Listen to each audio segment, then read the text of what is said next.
আসসালামু আলাইকুম রহমতুল্লাহি ওয়া বারাকাতুহু। তো মিতা ভালো আছেন? আলহামদুলিল্লাহ খুব ভালো। দোকান খুলছেন কখন? 10টা বাজে। এত দেরি করে আসলে দোকান চলবো?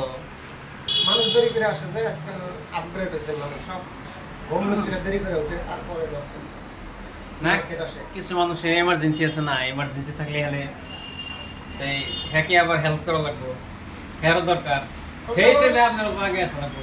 আর কাস্টমার চাই আসুক চাই না আসুক দোকান 8টার সময় আইসে হাজির হওয়া লাগবে, এটা হচ্ছে নিয়ম, দোকানদারের নিয়ম। তবুও যার বেশি দরকার ও কম করে না, কম করলে হয়তো করে না। আসলে বিল বছর দিলে দোকান করেন 10টার সময় এসে এলে কাম করে কি? এত দোকান করতে করতে এখন আর ইচ্ছা যায় না। আচ্ছা আমি তো 20 বছর ধরে দোকান যে করেন না, এই 20 বছরে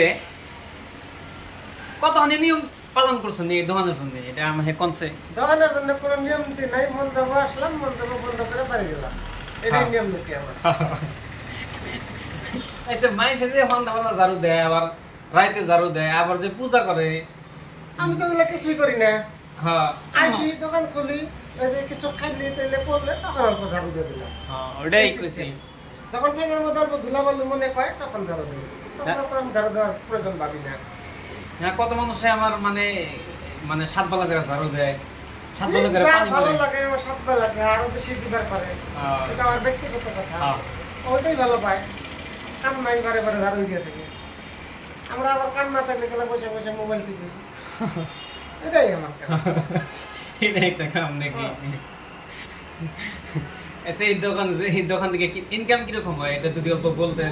ইনকামের কথা কয়া লাভ নাই, ওগুলা মানে মানুষের তুলনায় ইনকাম পাওয়া যায় না। খালি যেমন টাইম পাস করার জন্য আর টাইম পাস না, এটা ডিউটি আমার। আচ্ছা ঠিক আছে, আমার দোকানে কাস্টমার আছে, আমার দোকানে চলে যায় এখন। ঠিক আছে, বাই বাই আজকের জন্য।